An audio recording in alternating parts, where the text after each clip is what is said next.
Hi everyone, इस video में हम लोग NAIR के द्वारा जो एग्ज़ाम कंडक्ट हुआ था AEE का, उससे रिलेटेड क्वेश्चन आंसर को सॉल्व करेंगे।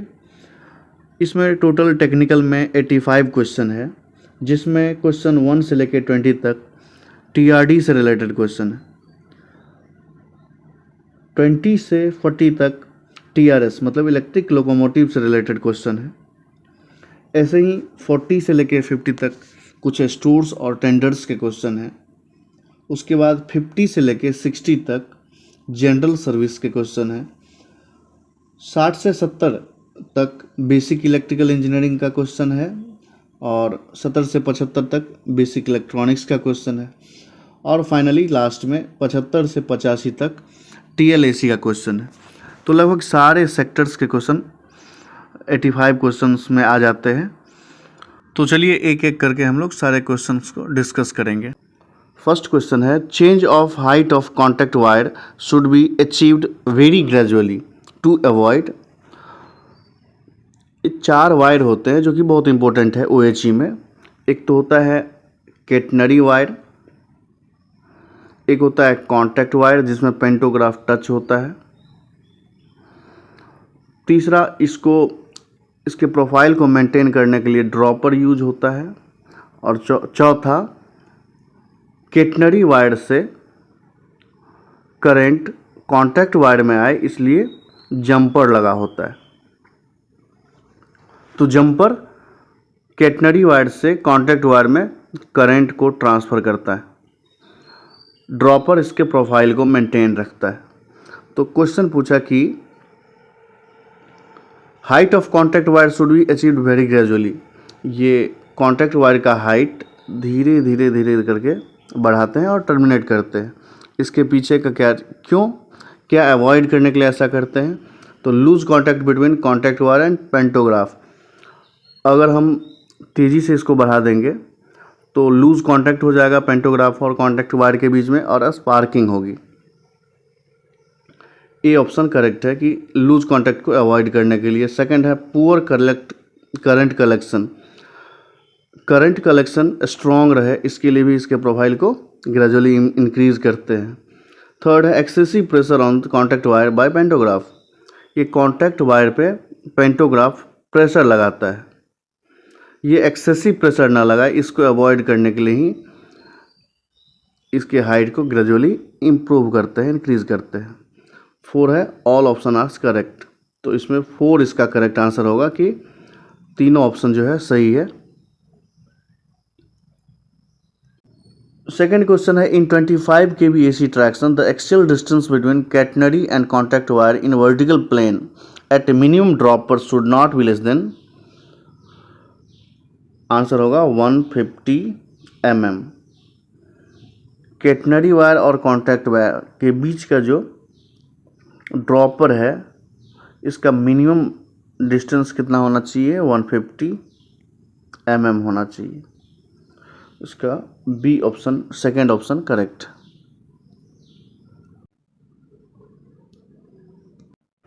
थर्ड नंबर क्वेश्चन है, what is similarity between catenary wire and small jumper that is c jumper. 3 type के जंपर होते हैं, एक सी जंपर, एक होता है एफ जंपर, एक होता है जी जंपर, CFG। इसमें सबसे छोटा सी जंपर होता है।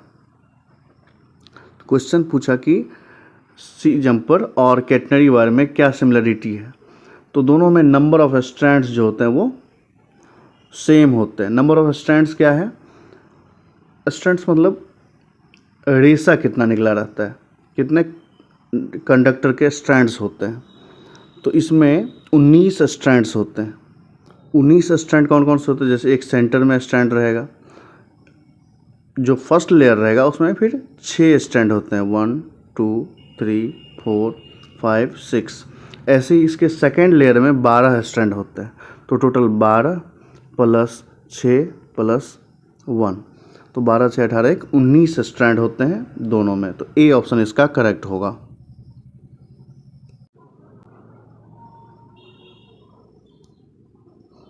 क्वेश्चन नंबर 4 है, as per IS 1866/2000 Indian standard 1866/2000 flash point of unused mineral oil transformer should not be less than 140 degree Celsius. तो इसका करेक्ट आंसर होगा 140। क्वेश्चन पूछा कि ये IS 1866 के अकॉर्डिंग ट्रांसफार्मर के ऑयल जो होता है उसका फ्लैश पॉइंट कितना होता है, कितना से कम नहीं होनी चाहिए। तो समझते हैं फ्लैश पॉइंट क्या होता है। फ्लैश पॉइंट एक ऐसा टेम्परेचर है जिस टेम्परेचर पे ट्रांसफार्मर का जो ऑयल रहता है, कूलिंग ऑयल रहता है, इवेपोरेट होने लगता है और एयर के साथ मिक्स हो जाता है। ऐसा मिक्स होता है कि वो उसमें आसानी से आग लग जाती है, स्पार्क हो जाती है। इस टेम्परेचर को बोलते हैं फ्लैश पॉइंट।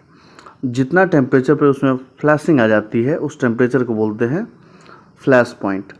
और ये 140 से कम नहीं होना चाहिए। अगर 140 से कम होगा तो उसमें आसानी से फ्लैशिंग हो सकती है और ट्रांसफार्मर जल जाता है, जिसकी कॉस्ट अप्रॉक्सीमेटली 1 करोड़ होता है। तो इसका सेकेंड ऑप्शन करेक्ट है। क्वेश्चन नंबर 5 है, this is not a part of tap changer in traction transformer in TSS। Traction substation TSS में ट्रैक्शन ट्रांसफार्मर लगा होता है, उसमें से कौन ट्रांसफार्मर के टैप चेंजर का पार्ट नहीं है। तो बूसिंग इसका पार्ट नहीं है, क्योंकि बूसिंग ऊपर में रहता है। इनकमिंग जहाँ पे आती है ट्रांसफार्मर की, जो इनकमिंग होती है उसको बूसिंग बोलते हैं।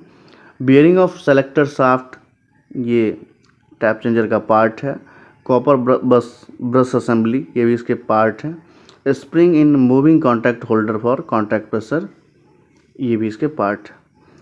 तो इसका डी ऑप्शन सही है। क्वेश्चन नंबर 6 है, for a smooth transition of pantograph the overlapping of 2 OHEs should be minimum ...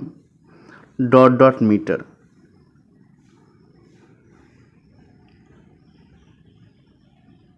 overlapping ज़रूरी है जहाँ पे एक कॉन्टैक्ट वायर टर्मिनेट होती है और दूसरा स्टार्ट होती है, इसके बीच में ओवरलैपिंग होता है।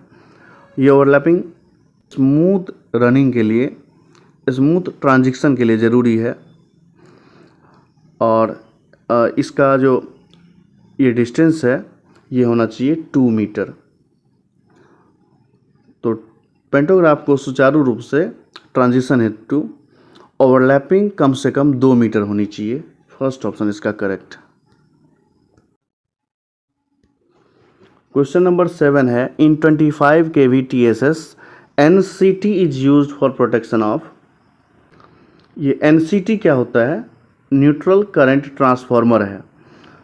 करंट ट्रांसफार्मर का रेशियो नॉर्मली 5:1 ऐसे होता है, लेकिन ये NCT करंट ट्रांसफार्मर जो है इसका रेशियो 1:1 है।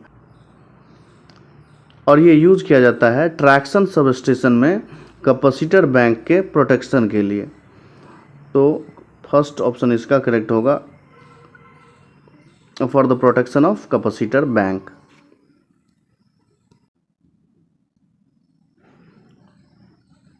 एट नंबर क्वेश्चन है, power block on secondary line जिसको यार्ड लाइन या साइडिंग लाइन बोलते हैं आर ग्रांटेड बाय ये ASM या YM, असिस्टेंट स्टेशन मास्टर या यार्ड मैनेजर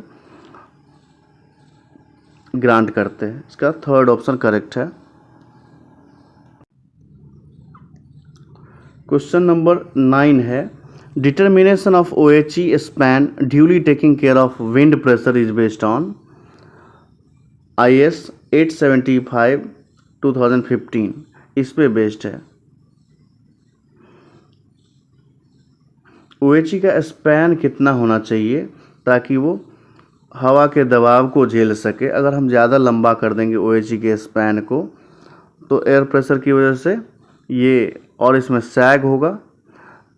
तो इसलिए इसको डिज़ाइन करते हैं, इंडियन स्टैंडर्ड है अपना design loads for building and structure code of practice, ये है IS 875/2015।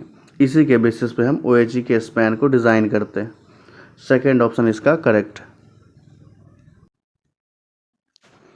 क्वेश्चन नंबर 10 है, according to thermal classification of insulating material category Y materials are suitable for temperature up to, कई बार repeat किया हुआ question है कि वाई से स्टार्ट होता है थर्मल इंसुलेशन, वाई ए ई, इसमें वाई का जो लिमिट रहता है ये 90 डिग्री सेल्सियस रहता है। फर्स्ट ऑप्शन इसका करेक्ट है।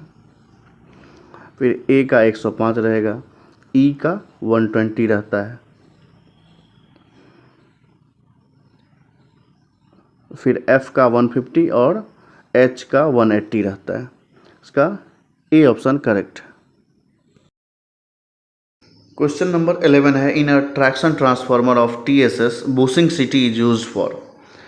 TSS के ट्रैक्शन ट्रांसफार्मर में बूसिंग सिटी का क्या यूज़ है? बूसिंग सिटी का यूज़ किया जाता है डिफरेंशियल रिले के लिए। ये डिफरेंशियल रिले क्या है? तो ट्रांसफार्मर के प्रोटेक्शन के लिए 5 टाइप के रिले यूज़ किया जाता है, उसमें से एक डिफरेंशियल रिले भी इम्पोर्टेंट है। पहला आता है डिफरेंशियल रिले, दूसरा आता है अर्थ लीकेज प्रोटेक्शन रिले, तीसरा होता है ओवर करंट प्रोटेक्शन रिले, चौथा होता है ओवरलोड प्रोटेक्शन रिले और पांचवा होता है इंटर ट्रिपिंग रिले। ऐसे 5 प्रोटेक्शन लगे होते हैं। तो डिफरेंशियल रिले ये बूसिंग सिटी यूज किया जाता है डिफरेंशियल रिले के लिए। इसका फोर्थ ऑप्शन करेक्ट होगा। 12 नंबर क्वेश्चन है, shoulder with width is associated with. Shoulder width का संबंध किससे है? ये मास्ट के फाउंडेशन से है। इसका थर्ड ऑप्शन करेक्ट होगा, foundation of mast. Question number 13 है, at level crossing gate height of rail height gauge from the road surface is ... metre. तो जहाँ भी गुमती लगी होती है वहाँ पे गाड़ी को रोकने के लिए एक सिग्नल लगा होता है। ऐसे एक बार लगा होता है और इस बार के ऊपर एक मास्ट लगा होता है इतने हाइट का, जिससे कि लंबी गाड़ियाँ इस हाइट तक आसानी से पास कर सकती है। ऊंची गाड़ियाँ यहाँ तक ऐसा मास्ट बना होता है, ऐसा पोस्ट बना होता है। ये गाड़ी को रोकने के लिए लगा होता है और ये क्लियरेंस के लिए इतने हाइट तक आसानी से गाड़ियाँ पास कर जाए, इसके लिए ऐसा रेल हाइट गेज लगा होता है। इसी को रेल हाइट गेज बोलते हैं। इसकी जो हाइट होती है रोड से ये होता है 4.78 मीटर। तो इसका d option fourth option correct है, 4.78। क्वेश्चन नंबर 14 है, in AC traction normal encumbrance at support is ... metre. Encumbrance होता है कैटनरी वायर और कॉन्टैक्ट वायर जिससे पेंटोग्राफ टच होता है, इसके बीच का एक्सियल डिस्टेंस। ये कैटनरी वायर हो गया और ये कॉन्टैक्ट वायर हो गया जिससे पेंटोग्राफ टच हो रहा है। इसके बीच का सपोर्ट के पास जो डिस्टेंस होता है वो होता है 1.4 मीटर। तो इसका ए ऑप्शन करेक्ट है। क्वेश्चन नंबर 15 है, which of the following protection is not provided for protection of traction transformer in TSS।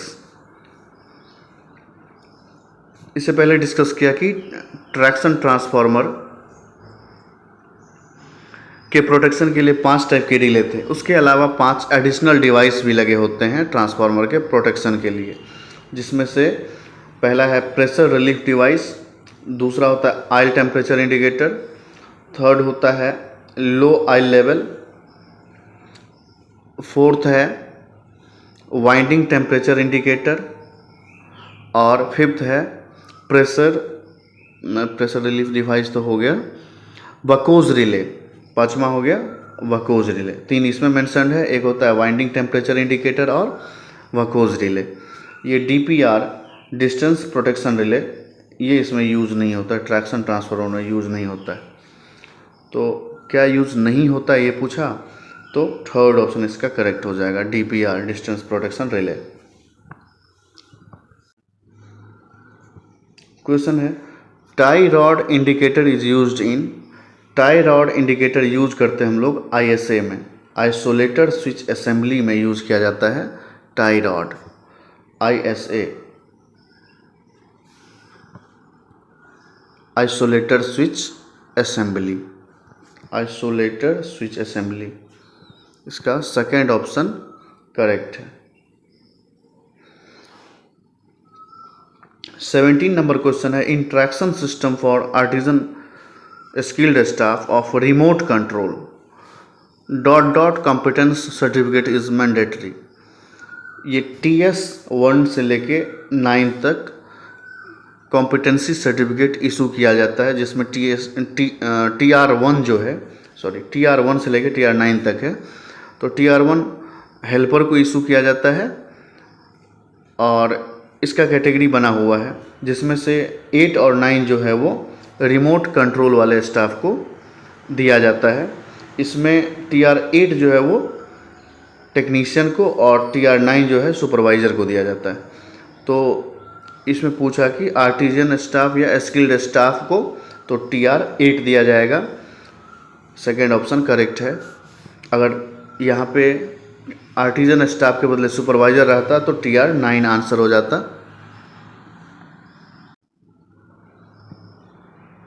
Question number 18 है the elementary section supply is controlled by a, elementary section के supply को हम लोग isolator के मदद से control करते हैं, थर्ड ऑप्शन इसका करेक्ट है। 19 है the axle load of WAG9 locomotive is dot dot ton, WAG9 loco का एक्सल लोड 20.5 टन हो गया, थर्ड ऑप्शन इसका करेक्ट है 20.5, क्योंकि टोटल लोड जो होता है उसका 123 टन होता है, 6 एक्सल होते हैं, इसको 6 से डिवाइड करेंगे तो 20.5 आएगा, थर्ड ऑप्शन करेक्ट है। The service limit of vertical clearance between axle box and bogie frame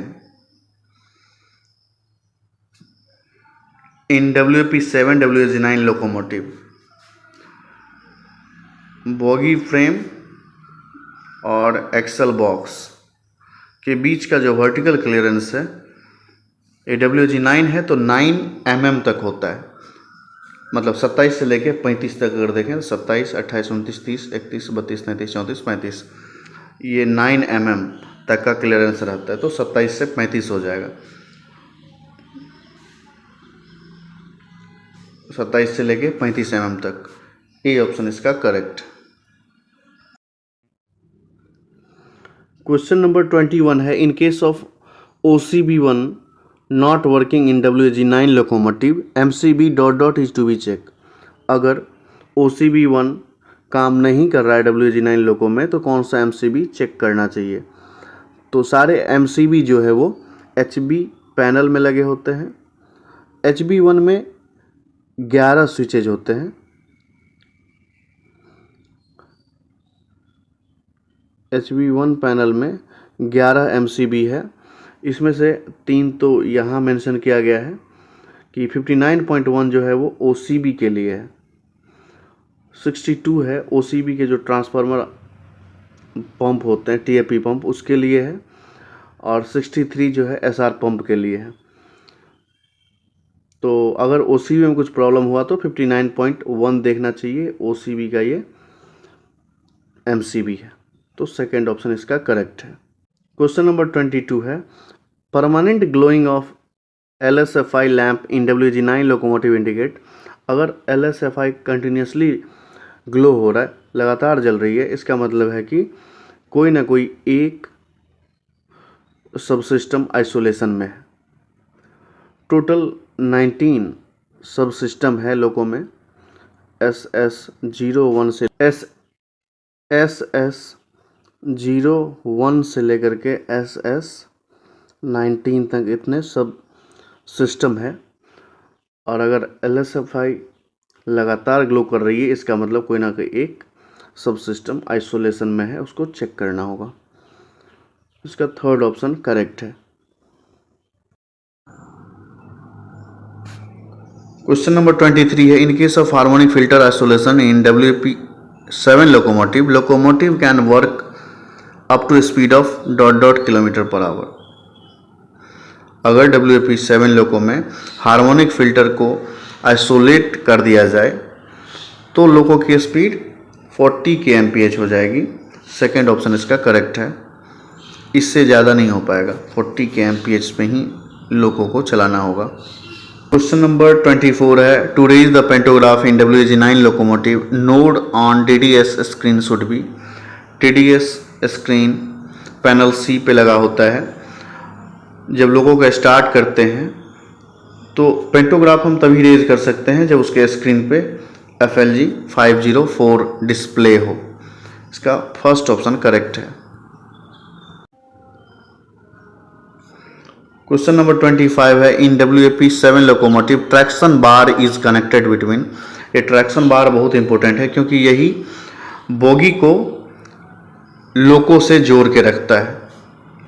तो बोगी फ्रेम को लोकोमोटिव बॉडी से जोड़ने का काम करता है ट्रैक्शन बार।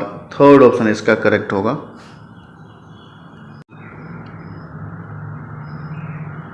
क्वेश्चन नंबर 26 है, in WAM4G5 locomotive primary suspension spring are provided between. Primary suspension spring कई बार आ चुका है कि ये एक्सल बॉक्स और बोगी के बीच में लगा होता है। बोगी और लोकोमोटिव के बीच में सेकेंडरी सस्पेंशन स्प्रिंग लगा होता है। तो प्राइमरी सस्पेंशन स्प्रिंग बोला तो इसका बोगी फ्रेम और एक्सल बॉक्स, ये ऑप्शन 101, ये ऑप्शन सही होगा।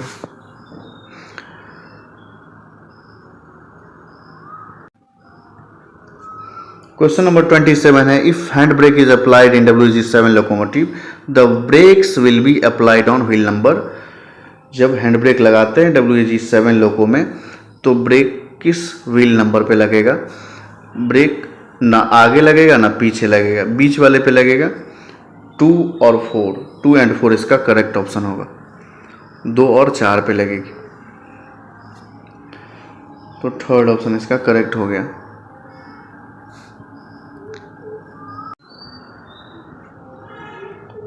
ट्वेंटी 28 नंबर क्वेश्चन है, the service limit of wheel diameter difference on same axle in WM4G5 locomotive is. एक ही एक्सल के जो व्हील डिस्क है, व्हील इसके डायमीटर में कितने का डिफरेंस अलाउड है? इसकी सर्विस लिमिट होती है 2.5 mm, इससे ज़्यादा का डिफरेंस नहीं चलेगा। तो सेकेंड ऑप्शन इसका करेक्ट हो गया। क्वेश्चन नंबर 29 है, ड्यूरिंग कंप्रेसर इफिशिएंसी टेस्ट। एक टेस्ट होता है कंप्रेसर के इफिशिएंसी का जिसमें 7.5 mm के डायमीटर होल से लीकेज होती है और BPSW को पूरी तरीके से प्रेस करके रखते हैं। तब 1 मिनट में BP का जो ड्रॉप है वो 4.4 kg पर सेंटीमीटर स्क्वायर से कम नहीं होना चाहिए। 4.4 kg पर सेंटीमीटर स्क्वायर से कम इसका प्रेशर नहीं होना चाहिए। इसका मतलब कंप्रेसर इफिशिएंट है। तो थर्ड ऑप्शन इसका करेक्ट होगा। क्वेश्चन नंबर 30 है, the pneumatic valve for synchronising brake in conventional locomotive is ... valve. Conventional loco में ब्रेक को सिंक्रोनाइज करने के लिए C3W डिस्ट्रीब्यूटर वाल्व लगा होता है। फर्स्ट ऑप्शन इसका करेक्ट है।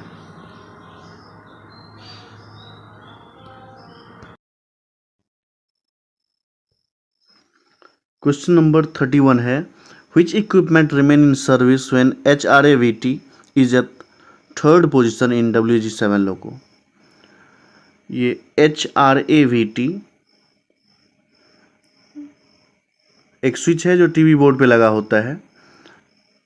जिस लोको में SIV होता है उसी लोको में ये स्विच लगा होता है, अर्नो वाले लोको में नहीं होता है। HRAVT का मतलब हुआ, H मतलब ऑक्सिलरी स्विच, RA मतलब होता है कैब हीटर के लिए RA यूज करते हैं, और VT मतलब कैब फैन हो गया। एक्चुअली इस HRAVT स्विच से हम 4 चीज़ों को कंट्रोल करते हैं: cab heater, cab fan, notch repeater और वॉकी टॉकी चार्जर। ये 4 चीज़ें हैं, अलग अलग पोजीशन पे अलग अलग चीज़ें आइसोलेट होती है। 2 तो बहुत ही कॉमन है। अगर HRAVT स्विच 1 पोजीशन पे है, पहले 0 पोजीशन पे लेते हैं। 0 पोजीशन पे सारे के सारे ऑफ रहेंगे, सब आइसोलेट रहेंगे। जब 1 पे रहेगा तो सारे सर्विस में रहेंगे, चारों इक्विपमेंट सर्विस में रहेंगे।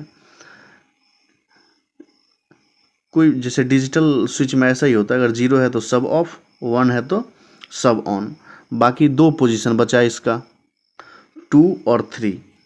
तो 2 नंबर पे कैब हीटर आइसोलेट रहेंगे, जो सबसे ज़्यादा एनर्जी कंज्यूम करता है। 2 नंबर पे कैब हीटर आइसोलेट रहेगा और बाकी तीनों वर्किंग में रहेंगे। कौन कौन सा? कैब फैन, नॉच रिपीटर और वॉकी टॉकी चार्जर। और 3 नंबर पे सिर्फ एक नॉच रिपीटर वर्किंग कंडीशन में रहता है, बाकी सारे cab fan, cab heater, walkie talkie charger तीनों आइसोलेट होते हैं। तो 3rd पोजीशन पे पूछा तो सिर्फ नॉच रिपीटर काम करते रहेगा, सर्विस में रहता है। 2nd ऑप्शन इसका करेक्ट है।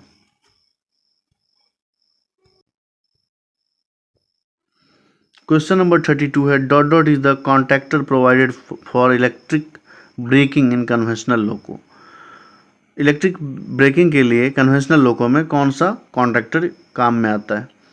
तो ये C145 जो है वो ब्रेकिंग के टाइम में ऑपरेशन में आता है।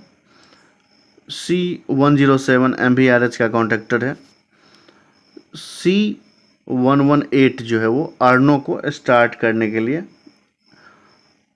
कॉन्टैक्टर है। C118 और R118 ये कॉन्टैक्टर है, आर्नो के स्टार्टिंग में काम आता है। तो ब्रेकिंग के लिए C145 4th ऑप्शन इसका करेक्ट होगा। 33 नंबर क्वेश्चन है, कन्वेंशनल लोको में 3 कंप्रेसर जिसमें फिट होते हैं, तो total number position of HCP switch are. HCP rotary switch है, इसकी 8 पोजीशन होती है। अलग अलग पोजीशन पे अलग अलग CP आइसोलेट होते हैं, तो इसका 4th ऑप्शन करेक्ट है, 8 पोजीशन।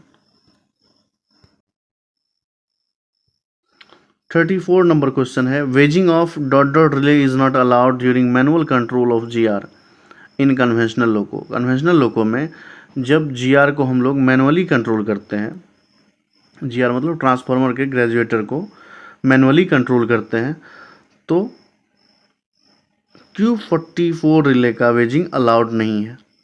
तो Q44 इसका करेक्ट आंसर होगा, 2nd option correct. Question number 35 है, if contactor C10 is closed and MVRH is not working then how to work the locomotive. अगर C107 जो MVRH का कॉन्टैक्टर है वो क्लोज है, फिर भी अगर MVRH काम नहीं कर रहा है, तो लोकोमोटिव कैसे वर्क करेगा? एक उपाय है कि ग्रेजुएटर का नॉच जो है वो 5th नॉच तक हम लोग ऑपरेट करके सेक्शन क्लियर कर सकते हैं। 5th नॉच तक MVRH का कोई भी ज़रूरत नहीं होता है। तो फर्स्ट ऑप्शन इसका करेक्ट है, clear the block section with GR notching up to 5th notch.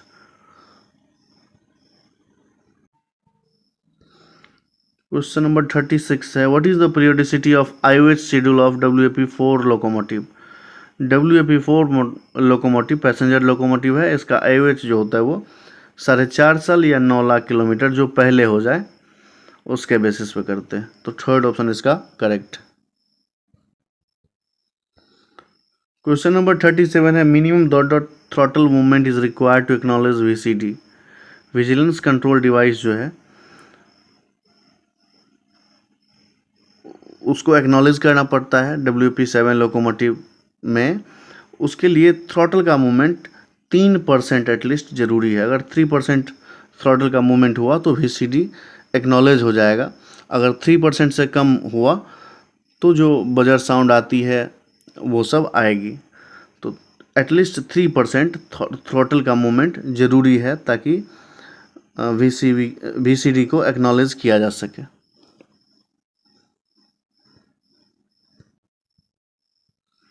Question number 38 है, in conventional loco RPGR is connected between.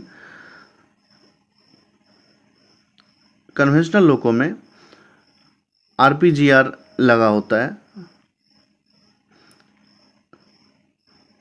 RPGR का मतलब हुआ रेसिस्टेंस परमानेंट ग्रेजुएटर। ग्रेजुएटर के अक्रॉस एक परमानेंट रेसिस्टर लगा होता है लगभग 1 लाख ओम का। वो CGR 1 और 3 के बीच लगा होता है। CGR 2 और 3 के बीच में RGR लगा होता है, जबकि CGR 1 और 3 के बीच में RPGR लगा होता है, ताकि जब हम नॉच लेते हैं तो नॉचिंग के टाइम में फ्लैशिंग ना हो, इस सब को रोकने के लिए, शॉर्ट सर्किट ना हो, इस सब के लिए ये रेसिस्टेंस लगा होता है RPGR, और ये CGR 1 और 3 के बीच में लगा होता है। थर्ड ऑप्शन इसका करेक्ट। क्वेश्चन नंबर 39 है, type of coupler used in EMU rake. EMU rake का कपलर बहुत फेमस है। इसमें semi permanent Schaku coupler use किया जाता है। Semi permanent Schaku coupler, first option इसका करेक्ट।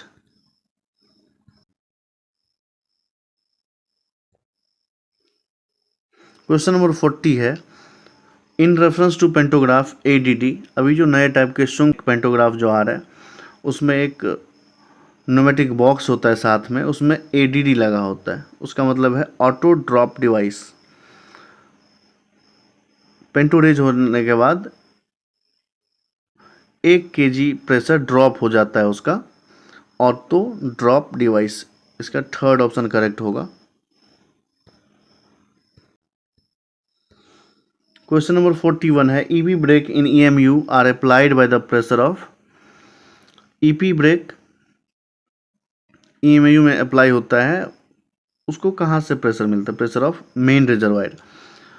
मेन रिजर्वायर के थ्रू प्रेशर जाता है EP ब्रेक में, तो इसका फर्स्ट ऑप्शन करेक्ट है, मेन रिजर्वायर।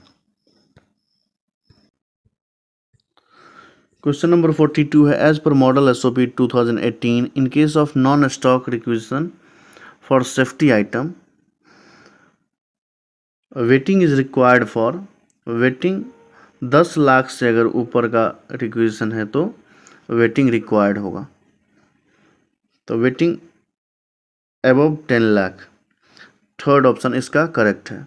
2 टर्म आता है फाइनेंस, जब हम कोई भी डिमांड बनाते हैं अकाउंट में जाता है तो 2 पर्पज से जाता है, एक वेटिंग के लिए जाता है और एक कंकरेंस के लिए जाता है।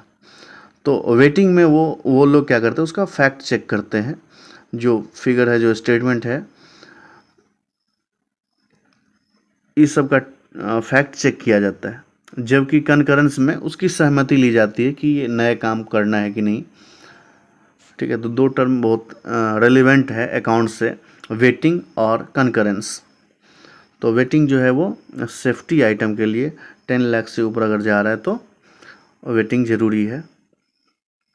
10 लाख से अगर कम है तो वेटिंग की ज़रूरत नहीं है। थर्ड ऑप्शन इसका करेक्ट है।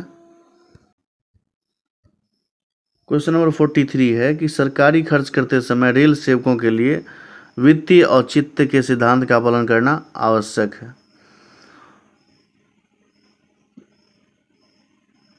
ये कैनॉन्स ऑफ फाइनेंशियल प्रोप्राइटी, ये बहुत ज़रूरी है कि हम जो खर्च कर रहे हैं उसका वित्तीय औचित्य है, कितना खर्च करना चाहिए। इसमें लिखा है कि आवश्यक नहीं है, तो ये स्टेटमेंट गलत हो जाएगा। बी है मॉडल एसओपी 2018 के अनुसार जे ग्रेड अधिकारी को 15 लाख रुपए तक का नॉन स्टॉक मांग पर हस्ताक्षर करने की शक्ति प्रदत्त है। ये सही है कि अगर जेजी ग्रेड के अगर ऑफिसर हैं तो 15 लाख तक अगर हम नॉन स्टॉक डिमांड बनाते हैं तो उनके अप्रूवल से सैंक्शन हो सकती है। तो ओनली बी ऑप्शन करेक्ट होगा, सेकंड ऑप्शन इसका करेक्ट। क्वेश्चन नंबर 44 है as per public procurement order 2017 class 1 local supplier ऐसे सप्लायर होते हैं जिसमें लोकल कंटेंट 50% या उससे ज़्यादा है। तो इसका करेक्ट आंसर हो जाएगा थर्ड, इक्वल टू और more than 50%। Third option correct है। अगला क्वेश्चन है 45 to avail the benefit in public procurement micro and small enterprises can register themselves in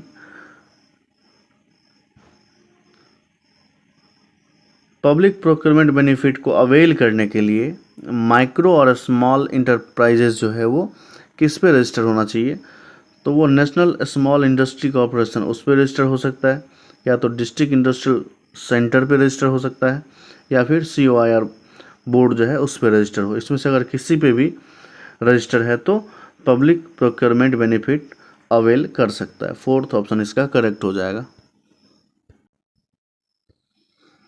question number 46 है which of the following statements are true.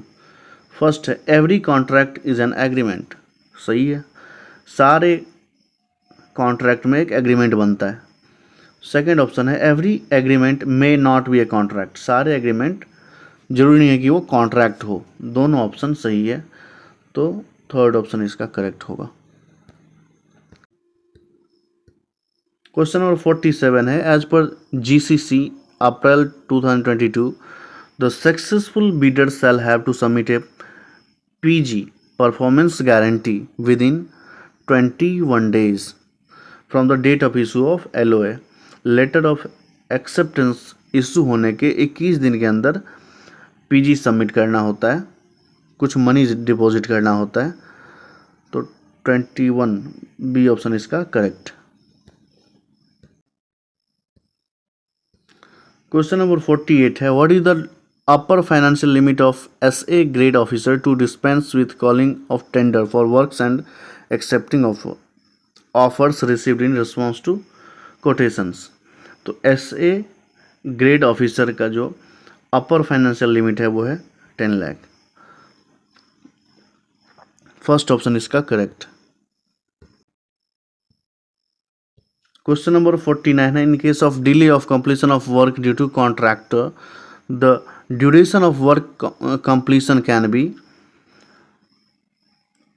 अगर ठेकेदार के कारण से कार्य पूरा करने में देरी अगर होती है तो कार्य करने की अवधि को हम लोग बढ़ा सकते हैं, लेकिन LD लगाने के साथ में लिक्विडेटेड डैमेज लगाने के बाद उसमें कुछ LD में कुछ चार्ज होता है, कुछ पैसे उसको एक्स्ट्रा देने होते हैं, या जो पेमेंट करते उसमें कम पेमेंट करते हैं, और ऐसे टाइम को उस बढ़ा करके काम पूरा किया जा सकता है। तो extended with लीवाई of LD, third option इसका करेक्ट है।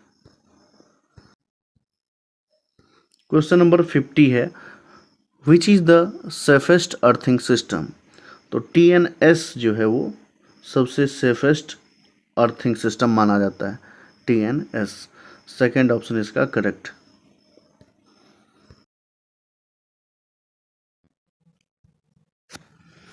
क्वेश्चन नंबर 51 है in an escalator the supporting structure on which various component are mounted. बड़े बड़े रेलवे स्टेशन पे एक्सीलेटर लगा होता है जिससे सीढ़ी की तरह बना होता है जिससे हम ऊपर चढ़ते हैं।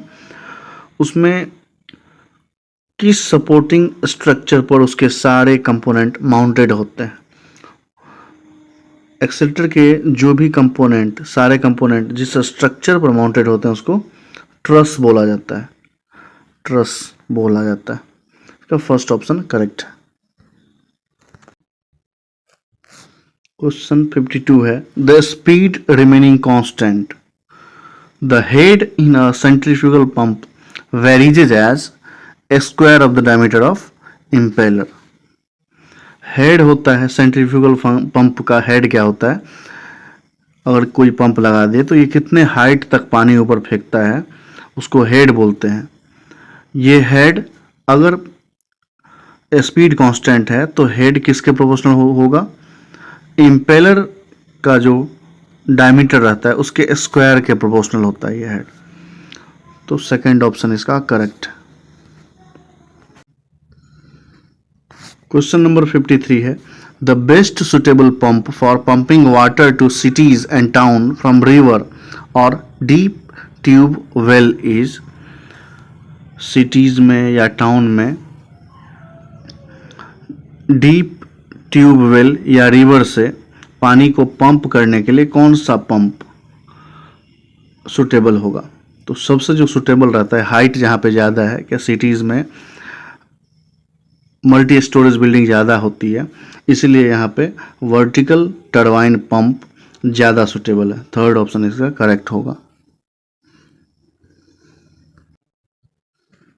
क्वेश्चन नंबर 54 है, the number of impeller in multi stage centrifugal pump depends upon. Multi stage centrifugal pump में क्या होता है, एक ही पंप में कई सारे इम्पेलर लगे होते हैं, तो नंबर ऑफ इम्पेलर इसमें कितने लगे होंगे वो किस चीज़ पर डिपेंड करता है, ये डिपेंड करता है डिलीवरी हेड कितना है, मतलब पानी को कितना हाइट तक ऊपर पहुंचाना है। तो फोर्थ ऑप्शन इसका करेक्ट। क्वेश्चन नंबर 55 है, reading and writing require an illuminance of more than 300 lux से ज़्यादा लाइट चाहिए रीडिंग या राइटिंग के लिए। इसका सेकेंड ऑप्शन करेक्ट है। ब्रॉड डे लाइट में 50,000 लक्स होता है। लक्स मीटर को अगर हम ब्रॉड डे लाइट में ले जाएंगे तो 50,000 लक्स के आसपास दिखता है। अगर उसी लक्स मीटर से 300 लक्स तक अगर लाइट दिखता है तो वहाँ हम आसानी से पढ़ लिख सकते हैं। इसका second option correct. Question number 56 है, the ratio of minimum to average illuminance is known as.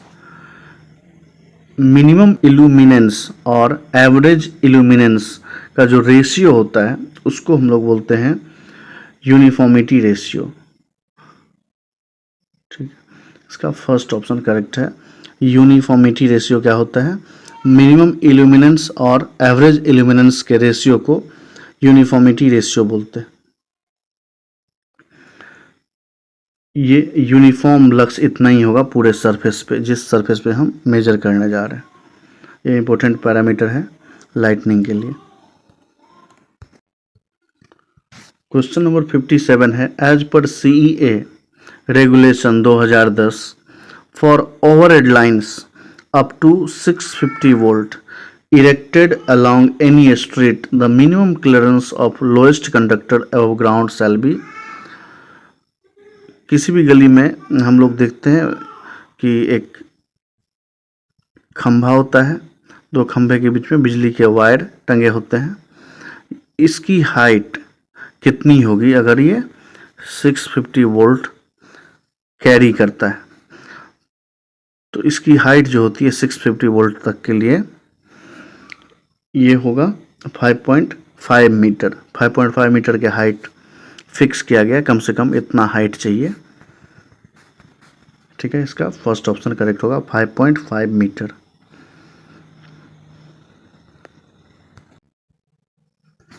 अभी ऊपर के क्वेश्चन में हम वर्टिकल क्लियरेंस देखे थे।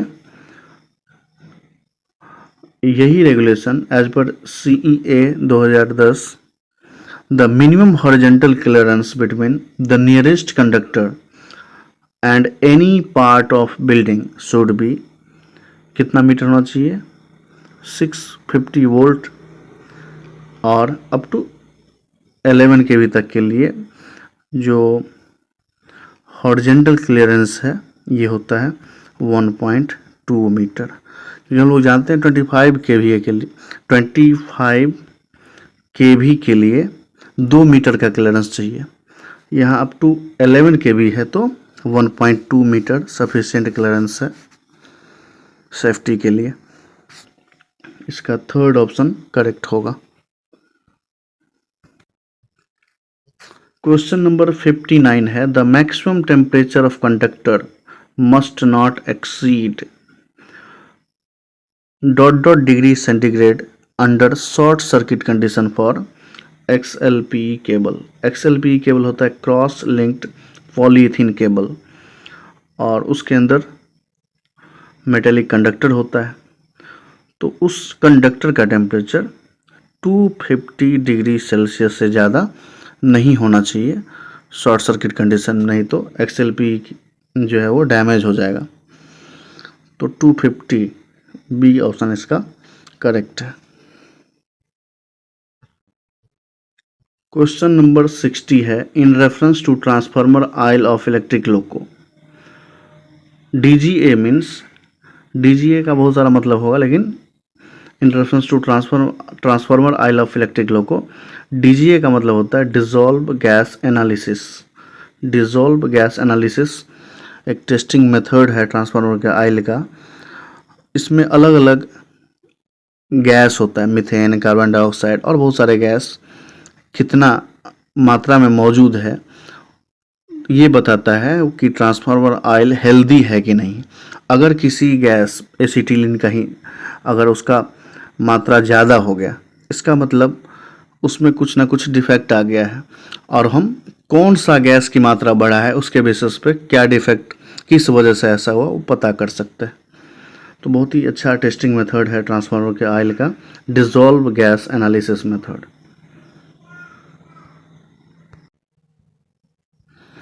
क्वेश्चन नंबर 61 है how many joules are equal to 1 kilowatt hour. 1 kilowatt hour, ऐसे आंसर इसका होगा थर्ड 3.6 इंटू 10 के पावर 6। लेकिन कैसे कैलकुलेट करते हैं, वाट ऐसा यूनिट है और आवर ऐसा यूनिट नहीं है, सेकंड ऐसा यूनिट है। तो इसमें हम क्या करेंगे, आवर को सेकंड में चेंज करेंगे। किलो का मतलब हुआ 10 का power 3 into watt into hour हुआ, एक आवर में 3600 सेकेंड होते हैं, तो 3600 से इसको मल्टीप्लाई करेंगे। अगर 3 डिजिट यहाँ ले लिए तो 3.6 डाल सकते हैं, 3.6 इंटू 10 का पावर 6, और ये जो 3 डेसिमल है ये अगर यहाँ आ गया तो 10 का पावर 6 हो गया, तो 3.6 इंटू 10 का पावर 6 करेक्ट आंसर होगा थर्ड।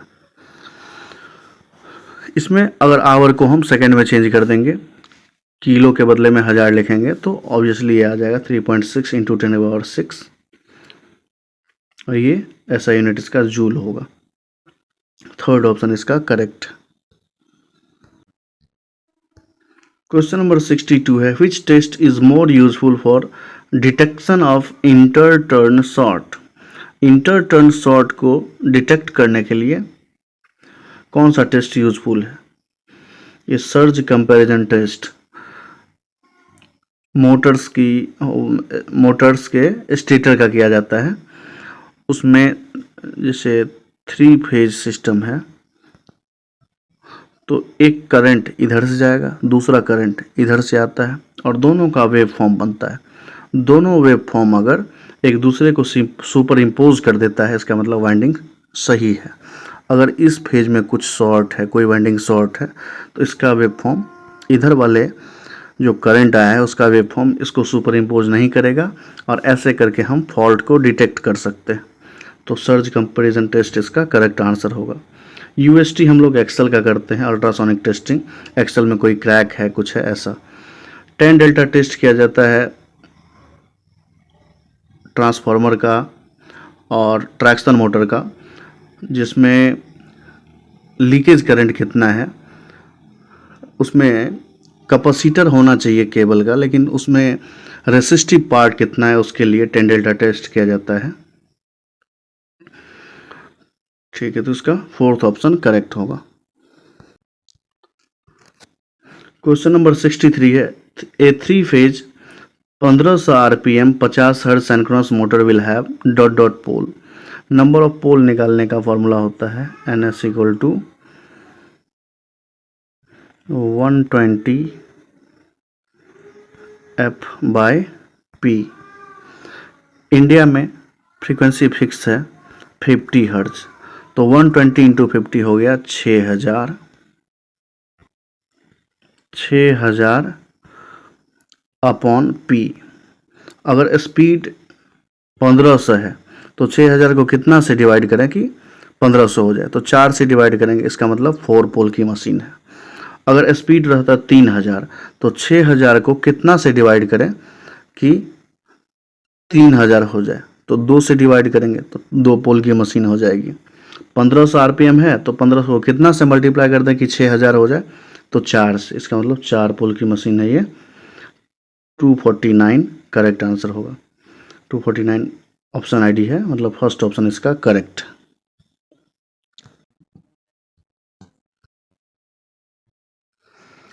क्वेश्चन नंबर 65 है, the inductance of power transmission line increases with. Power transmission line के इंडक्टेंस का फॉर्मूला होता है L इक्वल टू 4 इंटू 10 का पावर -7 ln d/d डैश। यहाँ पे इंडक्टेंस डायरेक्टली प्रोपोर्शनल है d के। d होता है अलग अलग फेजेस के बीच का डिस्टेंस, तो जैसे जैसे फेज के बीच का डिस्टेंस बढ़ेगा तो लाइन इंडक्टेंस का वैल्यू बढ़ेगा। ठीक है, तो the inductance of power transmission line increases with increase in,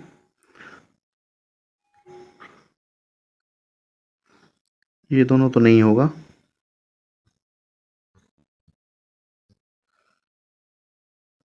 increase in spacing between the phase conductor. अगर फेज कंडक्टर के बीच का डिस्टेंस बढ़ेगा तो लाइन इंडक्टेंस का वैल्यू बढ़ेगा। थर्ड ऑप्शन इसका करेक्ट। क्वेश्चन नंबर 66 है, corona loss is less when the shape of conductor is circular. अगर कंडक्टर का शेप सर्कुलर होगा तो उसमें कोरोना लॉस मिनिमम होता है। फर्स्ट ऑप्शन इसका करेक्ट। क्वेश्चन नंबर 67 है, MOSFET is a dot dot device. MOSFET जो है metal oxide semiconductor field effect transistor जो है एक वोल्टेज कंट्रोल्ड डिवाइस है। ये गेट, इधर ड्रेन और इधर सोर्स होता है। इसके बीच में डायरेक्ट कनेक्शन नहीं होता है, इसीलिए यहाँ पे जब वोल्टेज अप्लाई करते हैं तब ये ट्रांजिस्टर ऑपरेट होता है। ये वोल्टेज कंट्रोल्ड डिवाइस है। सेकेंड ऑप्शन इसका करेक्ट होगा। क्वेश्चन नंबर 68 है, in a DC generator the number of mechanical degree and electrical degree will be same when. Electrical degree और मैकेनिकल डिग्री में एक रिलेशन है। इलेक्ट्रिकल डिग्री इक्वल टू होता है P/2 मैकेनिकल डिग्री। तो electrical degree mechanical degree के बराबर कब होगा, जब P का वैल्यू 2 हो जाएगा, जिससे ये 2 और ये 2 कट जाएगा, इलेक्ट्रिकल डिग्री मैकेनिकल डिग्री के बराबर हो जाएगा। तो इसका करेक्ट आंसर होगा जब पोल का नंबर हो जाएगा 2, नंबर ऑफ पोल आर 2। ठीक है, जो इलेक्ट्रिकल वाले होंगे उनको पता चला होगा। ये फॉर्मूला वैसे याद रखना चाहिए कि electrical degree equal to P/2 mechanical degree. Question number 69 है, the mobility of electron in a metal is expressed in unit of. Mobility of electron जो होता है वो होता है drift velocity per unit electric field. तो ड्रिफ्ट वेलोसिटी का unit जो होगा वो मीटर पर सेकेंड है और इलेक्ट्रिक फील्ड का वोल्ट पर मीटर है। तो ये मीटर ऊपर जाएगा, हो जाएगा metre square volt second. Metre square volt second इसका करेक्ट आंसर हुआ। सेकेंड ऑप्शन सही है कि mobility of electron in a material is expressed in unit of metre square upon volt second. Question number 70 है the dielectric strength of impregnated paper is about. Impregnated paper का dielectric strength 30 kV per mm होता है। रटने वाला question है, एक बार पढ़ लो तो याद रहता है कि dielectric strength of impregnated paper, जो कि इंसुलेटर के लिए काफ़ी हद तक यूज किया जाता है, इसका dielectric strength 30 kV per mm है।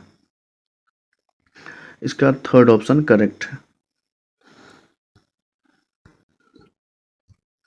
क्वेश्चन नंबर 71 है how many bits are needed to store decimal digit of 0 to 9 in BCD। 0 to 9 मतलब ये 7 से आगे हो गया तो 15 तक 4 डिजिट चाहिए।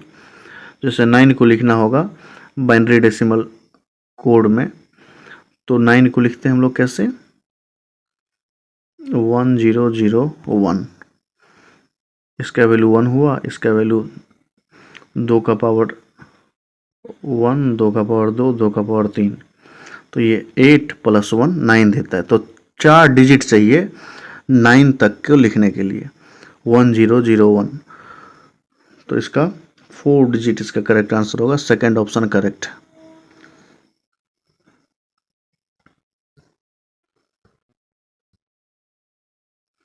क्वेश्चन नंबर 72 है which logic family has highest fan out. सबसे ज़्यादा फैन आउट जो है वो CMOS का है, याद कर लेना चाहिए इसको। CMOS का सबसे ज़्यादा ये लॉजिक फैमिली है जिसका fan out highest. Fourth option इसका करेक्ट। क्वेश्चन नंबर 73 है the hum in transformer is due to. Transformer में एक हमिंग साउंड आता है, उसका कॉज है मैग्नेटोस्ट्रिक्शंस। थर्ड ऑप्शन इसका करेक्ट है। मैग्नेटोस्ट्रिक्शंस की वजह से ट्रांसफार्मर में हमिंग नॉइज आता है। क्वेश्चन नंबर 74 है the rating of regulated battery charger RBC and emergency battery charger EBC sections of latest version of regulated cum emergency battery charger conforming to RDSO spec 183 is ... and ... respectively। तो regulated battery charger का जो rating है वो 4.5 kilowatt होता है। Regulated battery charger का rating 4.5 kilowatt है, जबकि इमरजेंसी बैटरी चार्जर का रेटिंग 2.5 किलोवाट है। तो 4.5 और 2.5, इसका करेक्ट आंसर 1 है। क्वेश्चन नंबर 75 है safety loop in LHB rake operates at a control voltage of 24 volt DC पे काम करता है। LHB रेक का सेफ्टी लूप 24 वोल्ट DC, इसका fourth option correct. Question number 76 है which of the following voltage is not available in HOG head on generation LHB AC coach. LHB AC coach में जहाँ पे HOG टाइप की supply मिलती है, head on generation से supply मिलती है, वहाँ 24 वोल्ट AC नहीं मिलता है। 110 AC 110 DC ये दोनों अवेलेबल रहता है। 110 AC 110 DC दोनों अवेलेबल है। 110 DC फैन को लगता है, 110 AC चार्जर वाले प्लग जो लगाते हैं हम लोग कोच में, जो जहाँ पे चार्ज करते हैं मोबाइल को, उसमें लगता है। और बहुत सारे ऐसे रिलेज वगैरह है जो 24 वोल्ट DC पे काम करता है, ये 24 वोल्ट AC नहीं रहता है। फोर्थ ऑप्शन इसका करेक्ट है। क्वेश्चन नंबर 77 है power rating of 415 transformer used in general second class non AC LHB coach. General second class non AC LHB coach में जो ट्रांसफार्मर लगे होते हैं लाइट और फैन के लिए, उसका KVA रेटिंग कितना है। तो दो टाइप के ट्रांसफार्मर यूज होता है, एक 9 KVA वाली और एक है 15 KVA वाली।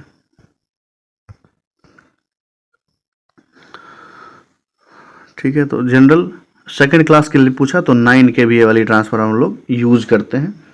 थर्ड ऑप्शन इसका करेक्ट।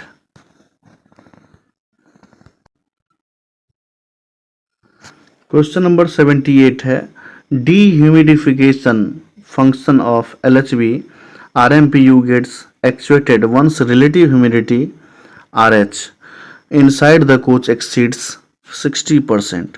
अगर ह्यूमिडिटी 60% से ज़्यादा हो जाता है तो डीह्यूमिडिफिकेशन फंक्शन जो है वो एक्चुएट हो जाता है और 60% से ज़्यादा ह्यूमिडिटी बढ़ नहीं पाता है। तो फर्स्ट ऑप्शन इसका करेक्ट होगा 60%। क्वेश्चन नंबर 79 है, total number of temperature setting available with LHV coach air conditioning system ER। LHV coach के एयर कंडीशनिंग सिस्टम में कितने टेम्परेचर सेटिंग होता है? दो टाइप का मोड होता है, एक कूलिंग मोड, एक हीटिंग मोड। तो कूलिंग मोड में 7 टेम्परेचर सेटिंग होता है 20 डिग्री से 25 डिग्री के बीच में। तो इसका थर्ड ऑप्शन सही है।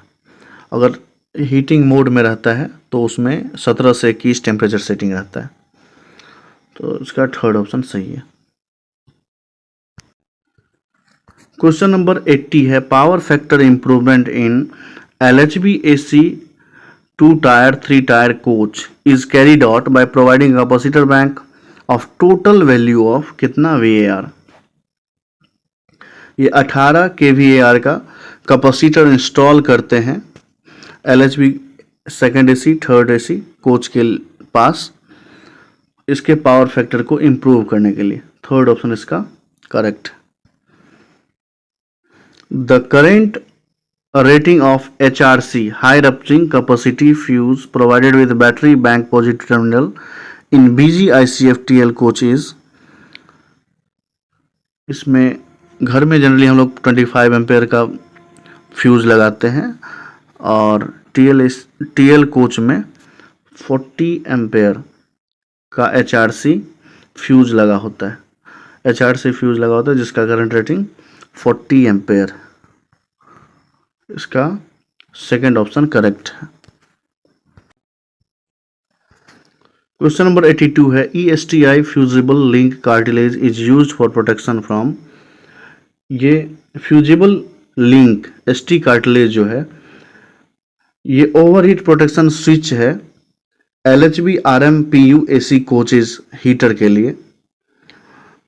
तो एक्सेसिव टेम्परेचर इन हीटर, इसके प्रोटेक्शन के लिए ST fusible link cartilage use किया जाता है। फर्स्ट ऑप्शन इसका करेक्ट है।